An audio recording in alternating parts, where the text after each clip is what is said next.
Well, good afternoon, everyone, and welcome to Interfaith Paths to Peace. This is our lunch with Louisville Evolutionaries of the Soul. We are doing programs most Wednesdays where we interview and have conversation with different religious and spiritual leaders across our city. One, to hear a little bit more about their stories. Often we see them as these public figures, but don't always know the story behind the person.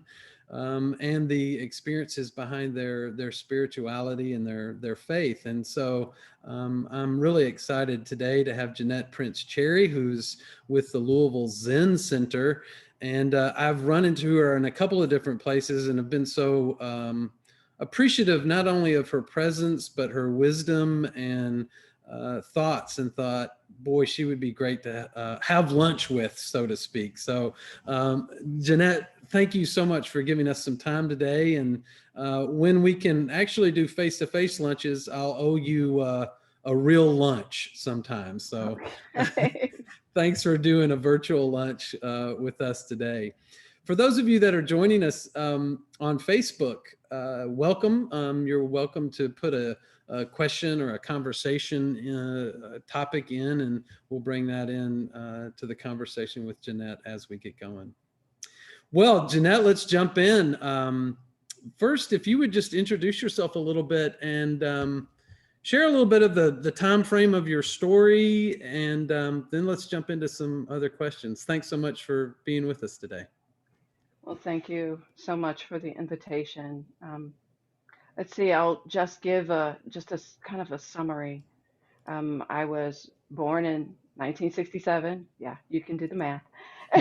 In North Carolina, and I served in the United States Air Force for 8 years and earned my degree in industrial engineering. And when I got out of the Air Force, I was working as an engineer and started, and as well as part of my time in the Air Force. And I started practicing the Dharma, the Buddha Dharma, in 1994. Um, I started a daily personal practice and had my conversion moment, which I can talk about later, um, and knew that Zen was my path. After after practicing for some time and connecting with Rochester Zen Center, um, finding my teacher, Roshi Bodhin Kohi, who was the abbot of Rochester Zen Center in 1996. A few years later, I just decided that I just want to dedicate my life to the Buddha Dharma. And so I quit my job, and this is what I started doing full time. I was ordained as I received a lay investiture in 2011. In some schools of Zen, they call it lay ordination. And then in 2018, I was ordained as a novice Zen Buddhist priest of the Three Jewels Order. And I continue to do my thing in the Dharma and serve communities both here in Louisville as well as in Rochester Zen Center. Can you how long have you been in Louisville again? What and what brought you here?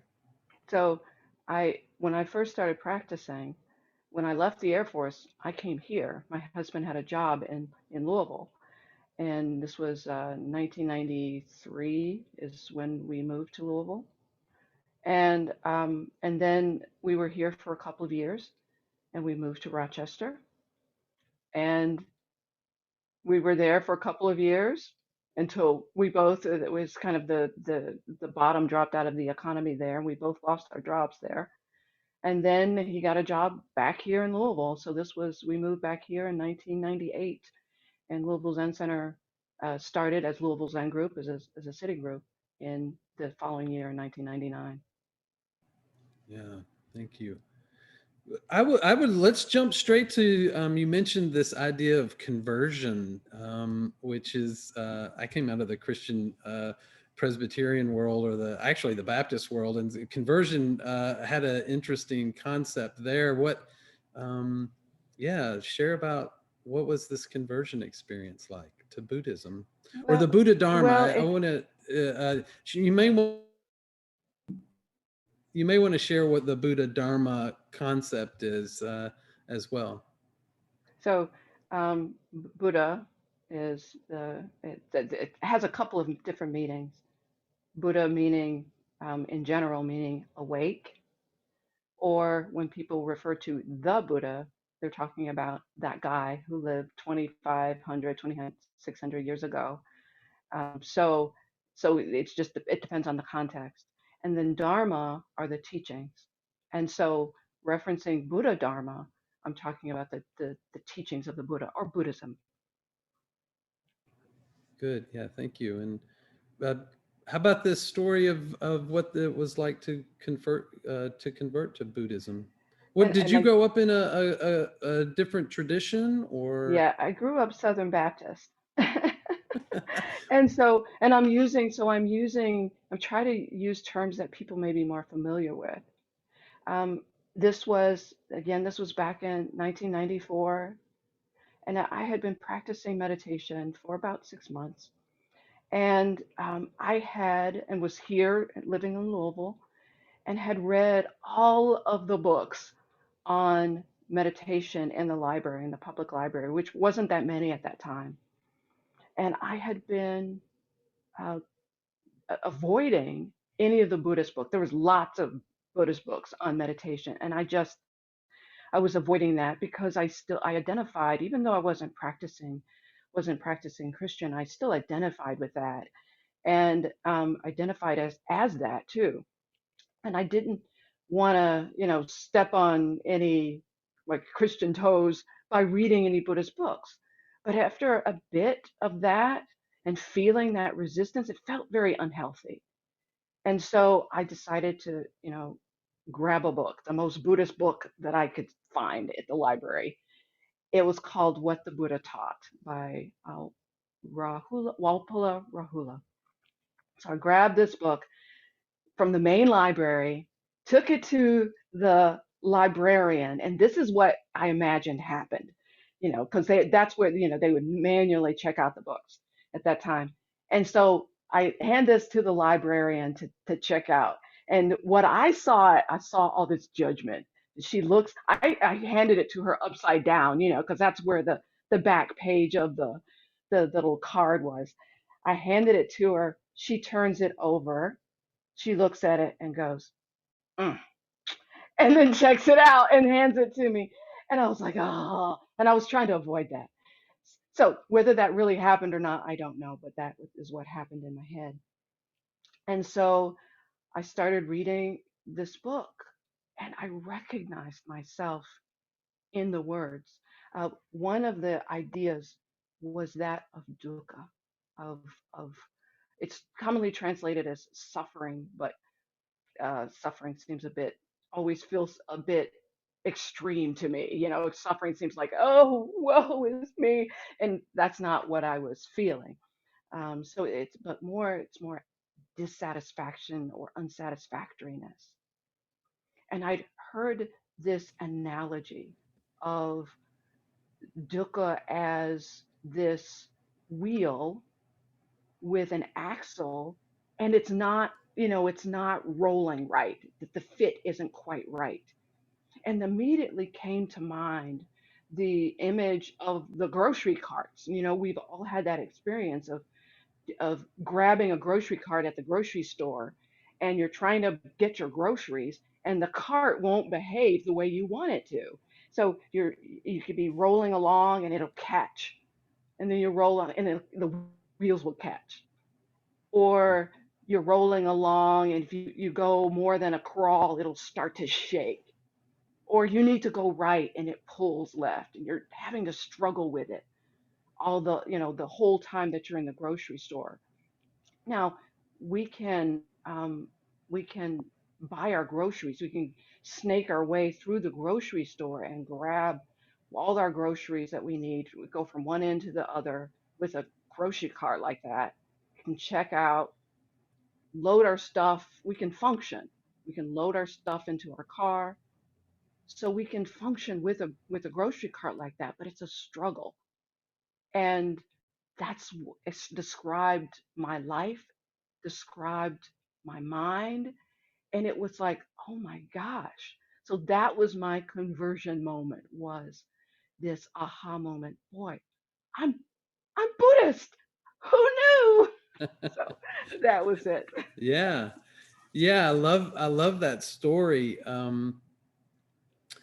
And one of the things that I have, I kind of have a similar, somewhat of a similar story. I grew up Southern Baptist, but then was kind of ordained Presbyterian. But in the midst of that, kind of became agnostic. And I remember having a thought one day of, I wish I could learn how to just experience things as they are without bringing all of my baggage to them. And I was talking to a friend about this, and they were like, "Well, do you know about Buddhism?" Um, and I was like, I really don't know anything about it, and more kind of understood it as a world religion.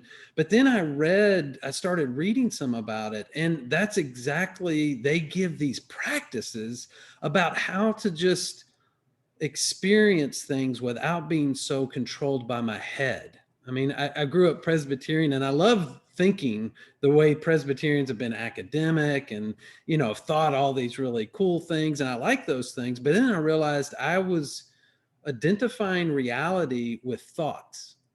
And I realized there's so much more happening. But I didn't have practices in my Christian tradition to help me get through that. And that's when, yeah, I found all these practices of Buddhism. So in Buddhism really doesn't deal with the questions a whole lot about, is there a God, right? It doesn't deal with a lot of the cosmological questions that our other religions do. Can you share some of the ways in which you experience Buddhism to be different than some of the other monotheistic traditions? I, you know, I will talk more about Buddhism, since I can't really, since I can't say that I've truly practiced anything else the way that I practice Buddhism. Hmm. But what you were talking about, how in that you were working with the world through your thoughts, through your head. That's one of the attractions to me of Buddhism, is this emphasis, especially in Zen, on direct experience, on that you don't have to believe in anything. You don't have to give over your authority to anyone. That it is based on your experience, direct experience. So that's a major one. Another is this understanding that from the very beginning, all beings are Buddha, that we have this innate perfection, wholeness, completeness, just as we are. But what stands in the way of our functioning out of that is our own, those thoughts that you were talking about, our habits, our attitudes. And so there's nothing for us to gain, because we're it already. We what and I say just because it's difficult, but we just let go. There was this saying from Antoine de Saint-Exupéry. He said, "In anything at all, perfection is finally attained not when there is no longer anything to add, but when there's no longer anything to take away, when a body has been stripped down to its nakedness." And that describes Zen practice, is stripping down to who and what we truly are. And so that was very attractive to me. Um, that another is again about these mental habits, that our experience of the world, our happiness, depends not so much on are circumstances and conditions. Because I had thought that if I get all of the stuff, if I get the great husband, which I had, if I got the great job, which I had, if I had great kids, which I had, and the great home, which I had, that I was going to finally be happy and I would be settled down. So, but that wasn't true. That it's not based on the stuff. It's based on how we use our minds, on what we pay attention to. And that too was attractive because I was trying to hold on to my stuff and wanted to stop. Don't move. I don't want anything to change. And we know that's not going to happen. That things are going to change.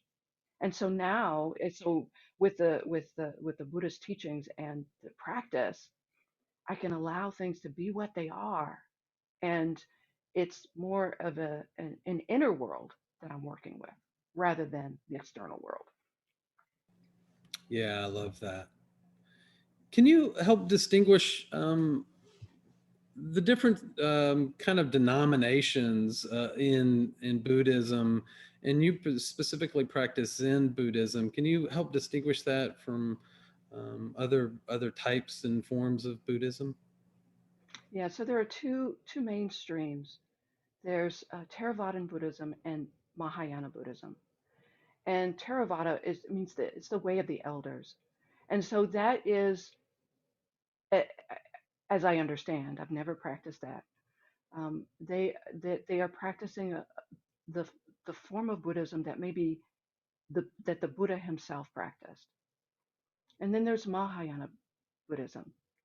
And the Mahayana Buddhists are practicing, in addition to the practices that the Buddha himself, but also practicing that the inner world, the inner way of what the Buddha was teaching. So it may not, so the form may not necessarily, the outside form may not necessarily be look like what the Buddha did, but the inner of what the Buddha did, that's the focus.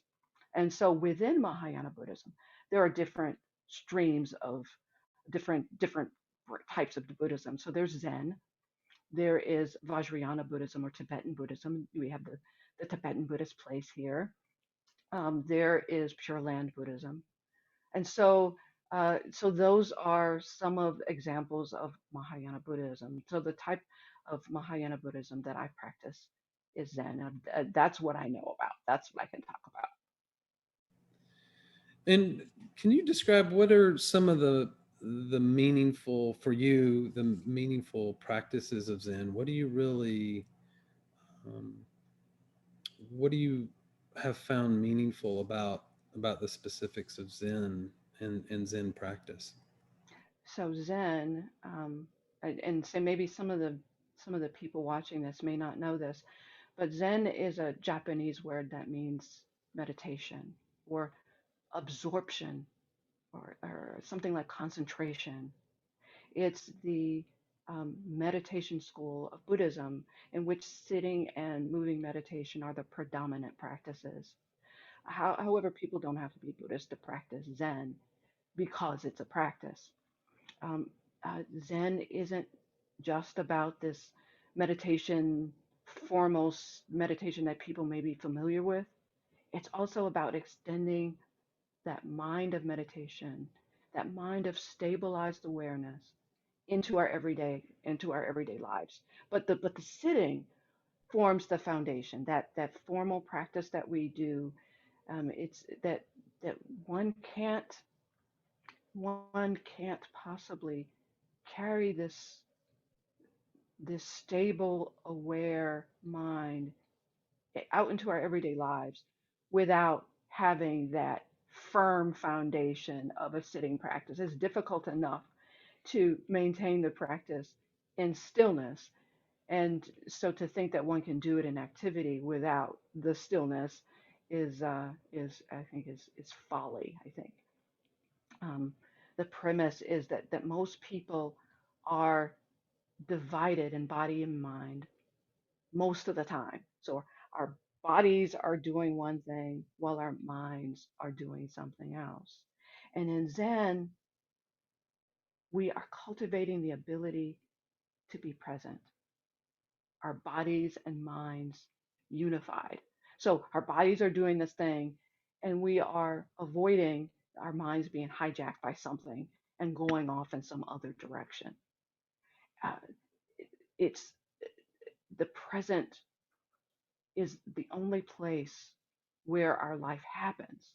There is this other little saying that I love to repeat because it's so cute and so it's a kind of play on words, but it is so true and is such a motivator for Zen practice.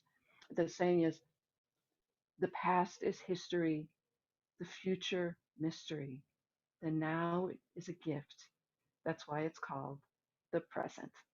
So, so that's the emphasis on Zen, in Zen is on being right here, right now. And that's one of um, the practices of Buddhism and Zen that I have found. I have a tendency towards what stereotypical we would call ADHD or monkey mind. I'm an Enneagram 7. And Zen meditation, actually, for me, it was Vipassana, which is a little bit different than Zen. And maybe you can explain those. But when I found Vipassana, it was the only thing that I practiced that I found that could help me quiet my mind. And that was salvific for me because all of a sudden I was aware of so much more, and I felt like, yeah, I just became in a different way that has been transformative, and it's been the thing that's helped me deal with monkey mind. Um, Otherwise, I was just always distracted by something, and I had to learn how to cultivate that capacity to and yeah, so share a little bit about what does the practice of Zen do, how's that different than Vipassana, and maybe what that, like one of your gatherings, what does a gathering look like? Okay. So I'll let me maybe it will help if I'll talk a little bit about whenever we come together. So so in our group, whenever we come together, this is repeated in Zen groups probably all over, is that we come together and we come together as much as possible in silence. Um, that we have these kind of procedures that we do that everyone learns that allows us to be able to be in silence, because it is in silence that we are much more likely to be able to hear our own minds, and to see what's happening in our own world.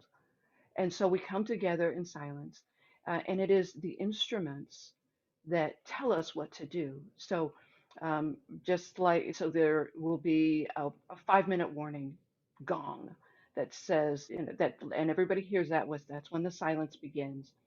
And that gong says, you've got 5 minutes to take a seat. And then the we start out with each round of meditation starts out with the sound of the clappers. And for me, again, all of the instruments in Zen speak, and the clappers right here, I have them right here. They say cut. So whatever it is that's on your mind, cut. It's a sharp, loud, sudden sound. And then the round begins with 3 bells. And so that by the last vibration of the last bell, we've gone through kind of the physical, very important physical process of relaxing the body, settling into our seats, settling into our bodies, so that by the last vibration of the last bell, we are now into the mental, what could be the mental part of the practice. And and that's done again in silence. And then we'll get up and do some walking meditation again with the signaling of the bells. We do some more sitting again, starting with the clappers and the bells. And then at the end of all of our sits, we do this chant. It's called the four bodhisattvic vows. A bodhisattva it's a combination of two words. Bodhi means wisdom, and sattva is being. And a bodhisattva is someone who is doing this practice, understand that doing this practice, not just for their own sake, for their own gratification, for their own awakening, but for the sake of all beings. Because it's kind of like that. It's kind of like that. It's kind of like this pandemic. I mean, we're all in this together, and it's coming with this understanding. Bodhisattva understands that we're all in this together. That I can't free myself without freeing you too. I can't be free without freedom for you too. Beautiful. Thank you. One of the interesting questions I always try to ask, and these come out of, I do some comparative religion work, and a lot of the questions we ask about Buddhism come out of a Western monotheistic worldview. So, um, for example, does Buddhism believe in heaven or hell? Or, how does Buddhism understand the human condition? How does Buddhism understand, is there a God? Those are kind of monotheistic questions, but I would imagine people would ask those. So, can you talk a little bit about some of those questions?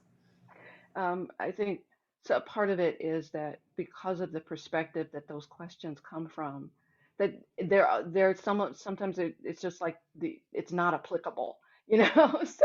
So like the God question, that's just not applicable in Buddhism. It's just there's not there's not there's not a God concept in Buddhism, so it's not applicable.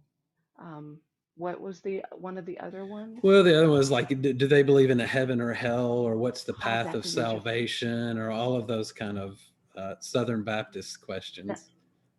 so I address the heaven and hell one. That one's a really interesting one and a very, very hopeful one, I think. Um, there is there's this understanding of rebirth in in Buddhism. So some people call it reincarnation, but I think that that term implies that there's a soul, some permanent thing.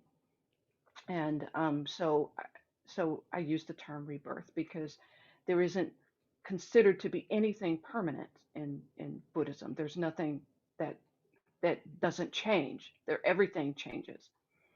And that's the hopefulness about the heaven and hell thing.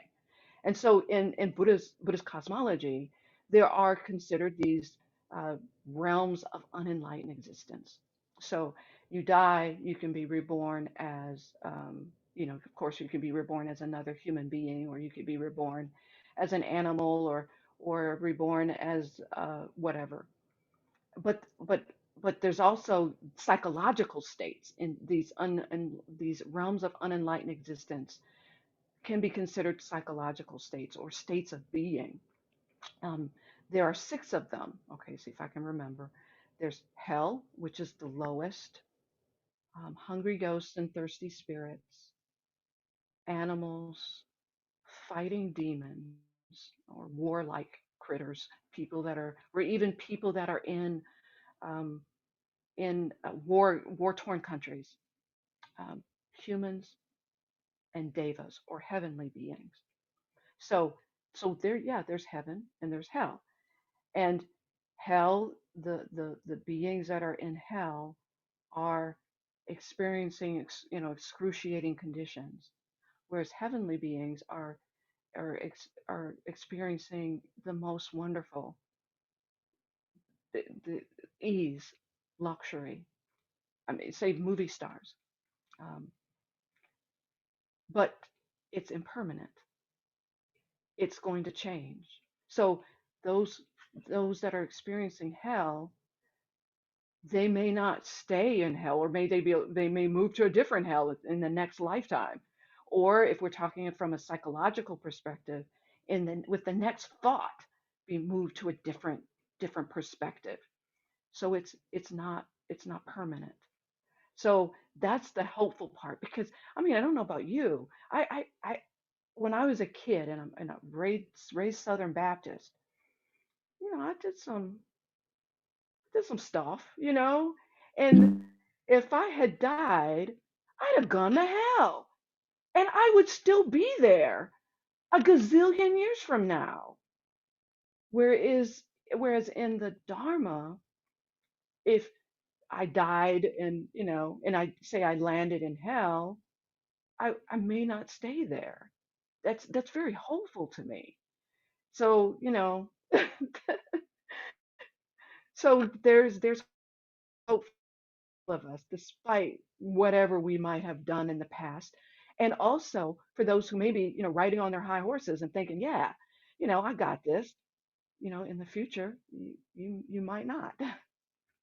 Yeah, and I think that's the piece that I think most people can relate to because we know those states. If we just think about our maybe every day, states where we're locked into what feels like our suffering or our identification with our pain or our identification, and we feel small and trapped. And then we also know times where we feel free, we feel more connected, and so I love using those as metaphors, not for eternal places of rest, but for states of being or states of consciousness. I think that rings true to people. I also, and I appreciate that distinction between, and I think this is one of the concepts that separates Hinduism from Buddhism, is that Hinduism, or some traditions of Hinduism, again, I don't want to we have to be really careful whenever we start using huge world religion terms because there's so many different opinions and like with Christianity about interpretation, but that Buddhism doesn't get into having that kind of physical soul, and often Hinduism, traditions of Hinduism do, where there's reincarnation of this soul from one lifetime to another one. And in Buddhism, I think that's one of the things that separated it from Hinduism, is the sense that there is no permanent soul that gets transmutated into another body. Um, are there other kind of distinctions there that you find between Zen Buddhism or Buddhism and Hinduism?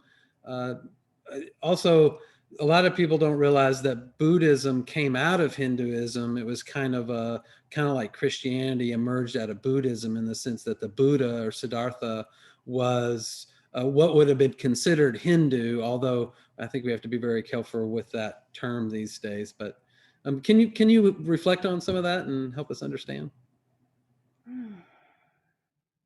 Yeah, I don't again, I don't know enough about other religions. And that's one of those things, this the one of the emphases in Zen, that of direct experience. I don't have direct experience of Hinduism, of practicing. So I can't even speak from that perspective. Yeah, I've read, a book about this or that, but I can't speak from the inside of it.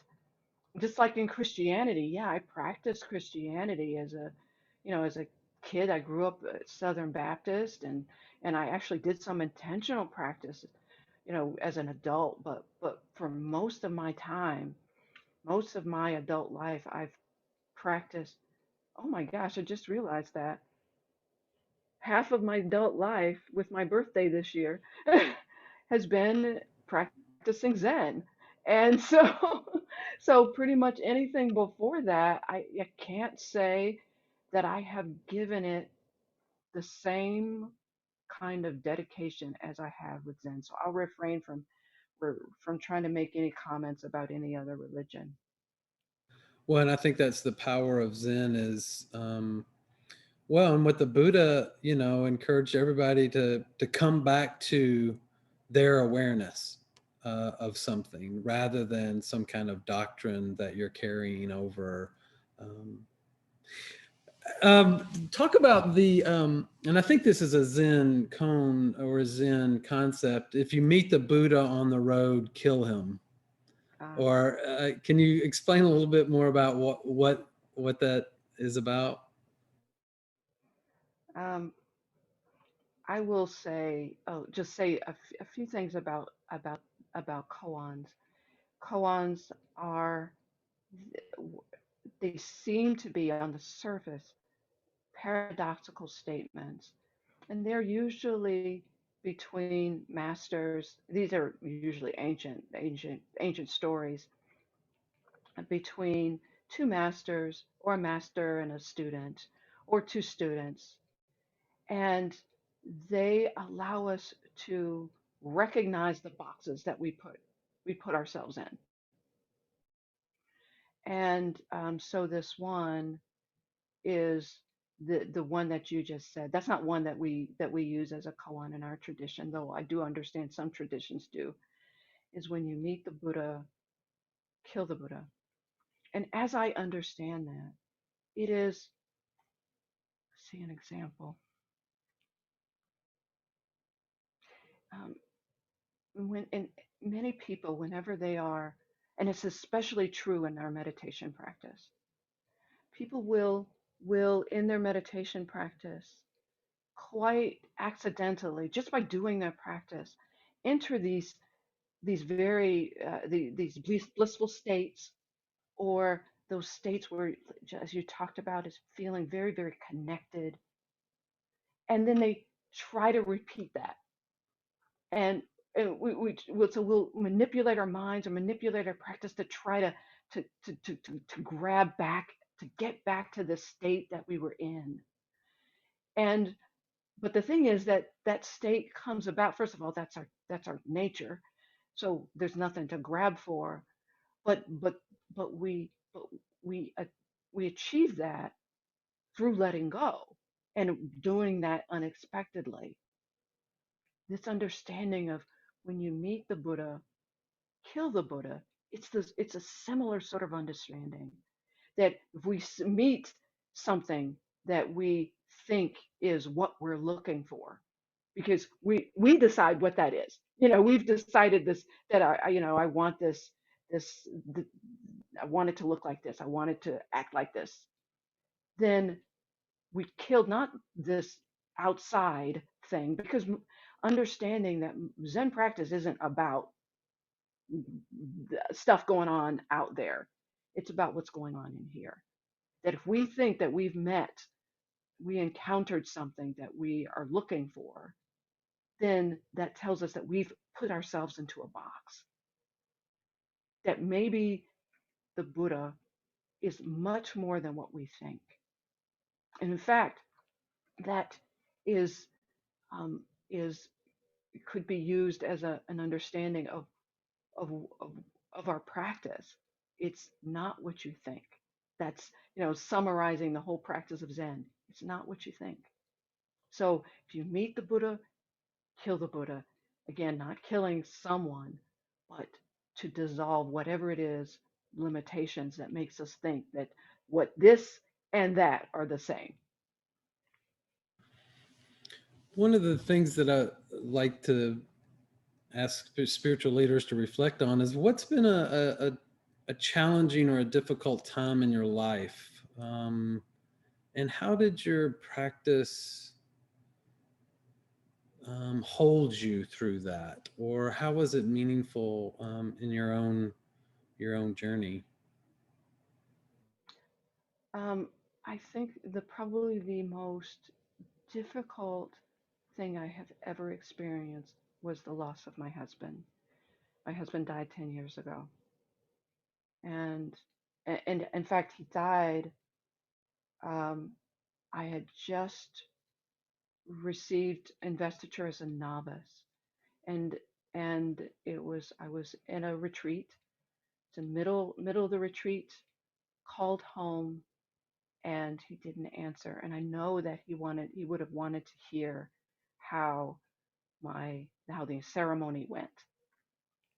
And so I made some other phone calls, and my son that was living locally, youngest son, found him, my husband. He had died here at home. And I, I mean, my husband was my best friend. And I was completely lost, completely lost.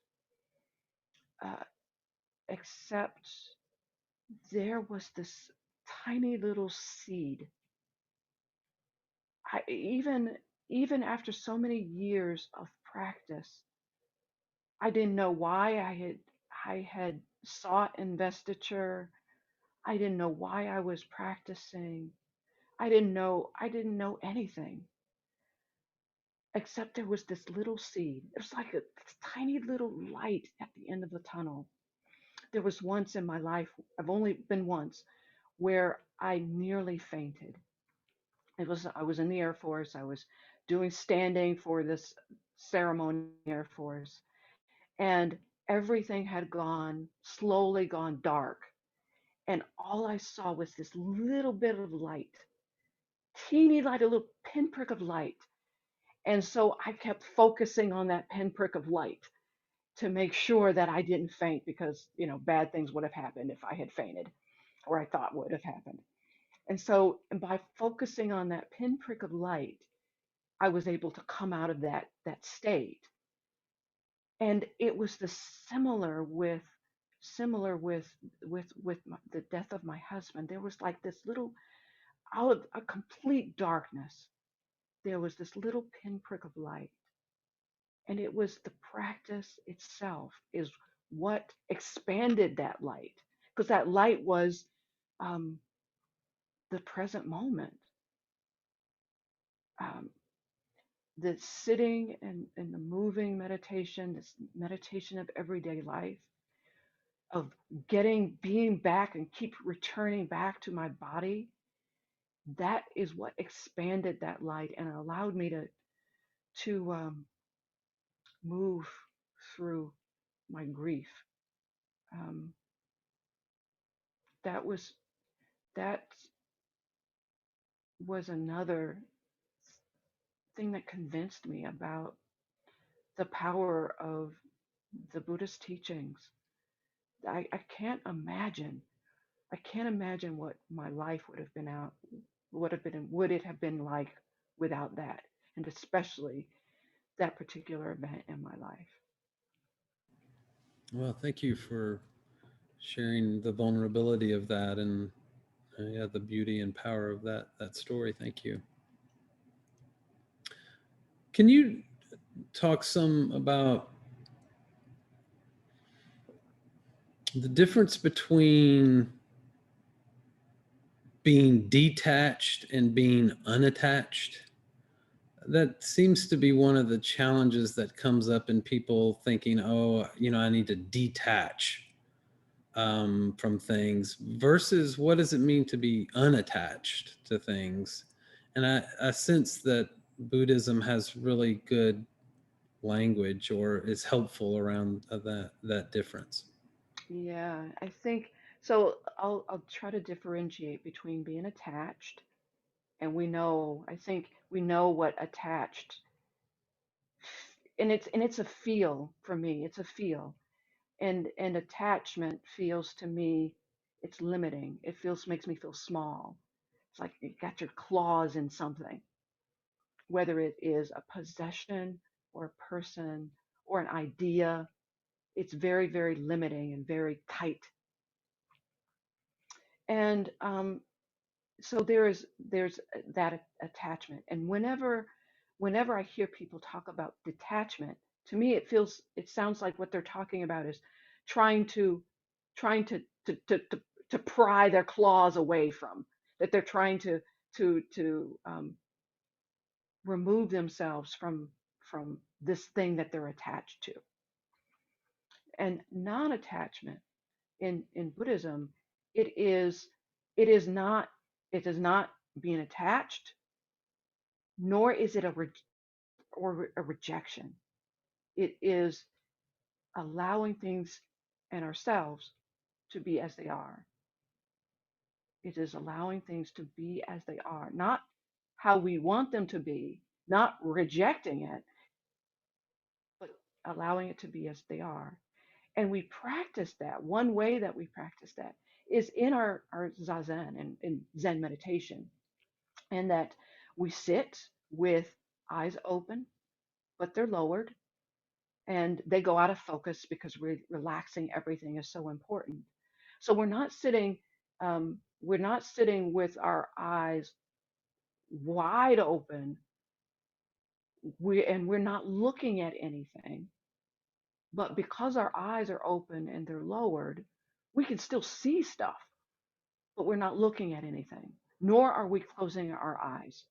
That's that's kind of the difference. So we're not, the eyes are open and we can see stuff, but we're not looking, so that we're not attached, nor are we closing our eyes. We're not rejecting. And it's the same way with sounds. Sounds are going to come into the ears, but we're not listening to the sounds, nor are we plugging up our ears to guard against them. And we work with the thoughts that come into the mind in the same way. So they're going to come floating in, but we're not going to think the thoughts. We're not going to engage in that way, nor are we trying to push the thoughts away.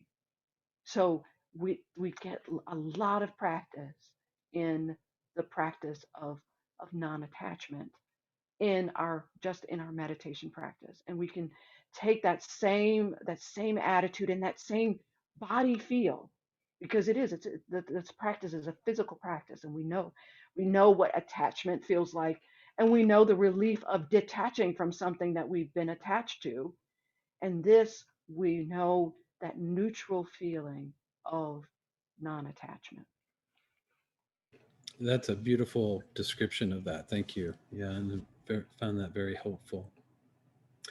Well, one of the kind of final questions, can you talk some about well, we were talking about this before we got on, but like the concept of a Sangha, which is the Buddhist community, and how is that similar or dissimilar to other kind of religious communities?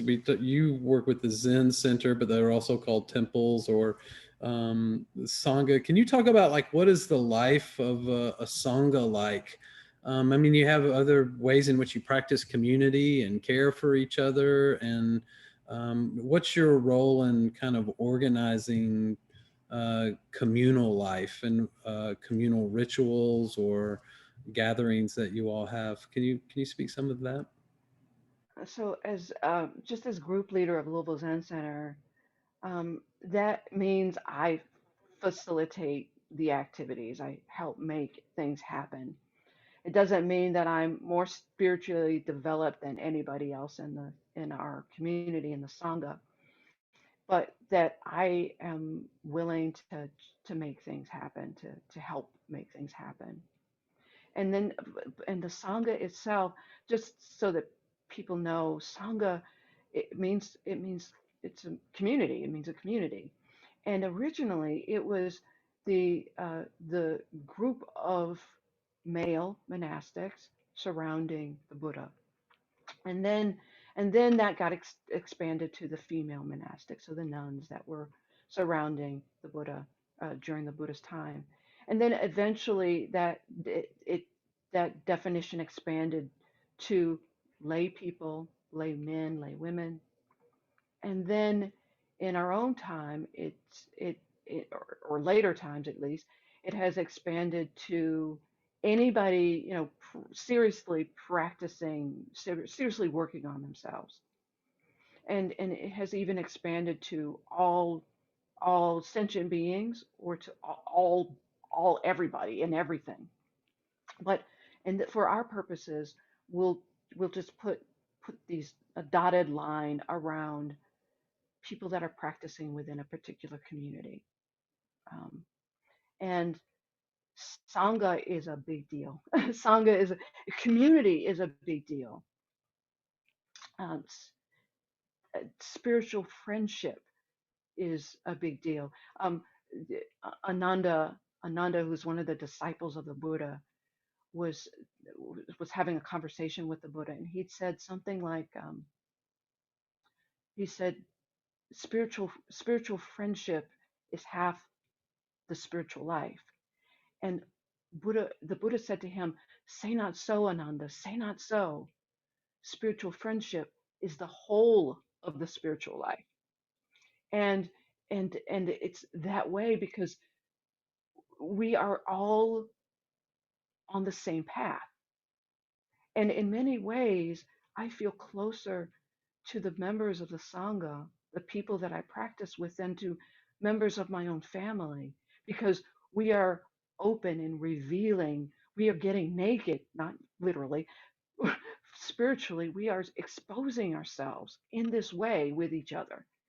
And I don't really do that with my own brother and sister. We are very, very close, but not necessarily in this kind of way.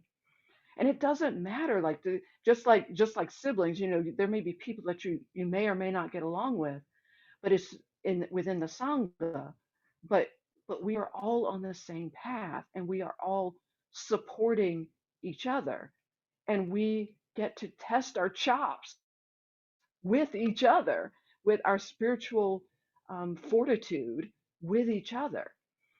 That's the first place that we do this. It's like a very close family, and and I know people. I have to be careful with that because I know people have different experiences of family than I do. I very positive experiences of family, but Sangha is having spiritual friends along the way is so vital, and that spiritual friendship could include peers, but also teachers, people that can help guide one.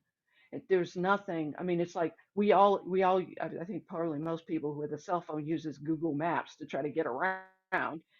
And if that's what these spiritual leaders, our teachers are. They're our Google map of the spiritual life, and are there to help us, to keep us from going down these useless and one-way streets, and having to make left turns and traffic, and so they're very, very helpful. So Sangha is a big deal in Zen and in Buddhism in general.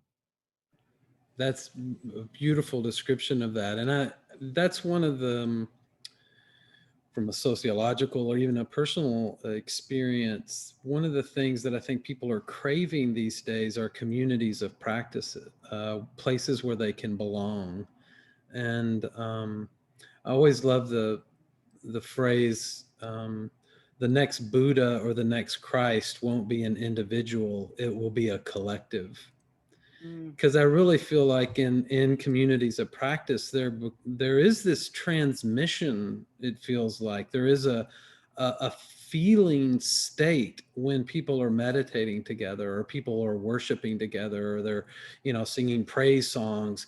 There is this change in a consciousness, change in a state of consciousness that happens in a collective, that always feels different than if I'm just practicing alone. I can have a taste of it, but when I'm in a collective, it feels like it gets ramped up, or there's a texture to it that only happens in a community of practice. And um, so in kind of closing, if people wanted to join or participate in the Zen Center here in Louisville, how would they connect with you? And also, we were talking about this before too, but when do you plan on coming back together, or are you doing things online? Share that yeah. with us. Yeah, so folks that want to check us out, they can contact louisvillezen.org. That is our website, and so they can go there, and then that will tell them what's going on and what the schedule is, and then of course they can email us, and then the email is on that page, so louisvillezen.org. And since the pandemic began, so mid May of last year, gosh, we have been on Zoom, and so we will continue on Zoom, and we plan on starting to meet in person beginning in sometime in May. So we're starting to have those conversations, uh, especially now that more people are being vaccinated, and that will be a requirement for people, at least at this point, for people that will be coming to meet in person, is that they be vaccinated. So it's a very, very exciting time. It's a very, very exciting time. one of the I really loved your comment about about community and people. I think whenever they start practicing Zen, and a lot of people nowadays have been doing some meditation on their own, that when they come to Louisville Zen Center and they even on Zoom here, they've been doing some meditation, but what they find is that their practice can be more is deeper, and they can sit and be still for longer when they're sitting with others. And that says a lot about the momentum of what can happen when we're with a group. And so if that something as simple as that can occur, so much more deepening can happen when we are working in concert with others. Yeah, thank you. And I feel like that's really important, because I think sometimes Zen, Buddhism can be pulled out and just become the meditative practice. And, there's a lot of people that do that alone by themselves, which is beautiful and important. But the coming together and the importance of doing that and disciplining ourselves to be a part of communal practice, I think is really essential. Yeah, yeah.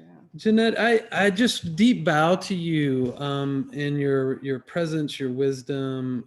Thanks for spending a little time. Just personally, it's been, I don't know how, I don't identify with titles much anymore, but the philosophy and the worldview view of Buddhism is definitely kind of where I find myself. And I really appreciate the wisdom and the tradition that you're bringing to our community. What a great resource for us. Thank you for being here and being you, and spending a little time with us today. Well, and thank you for exposing through this program, exposing folks in the community to these different paths, and the same way with the organization, this interfaith paths to peace. And so I thank you for what you do. Well, thank you.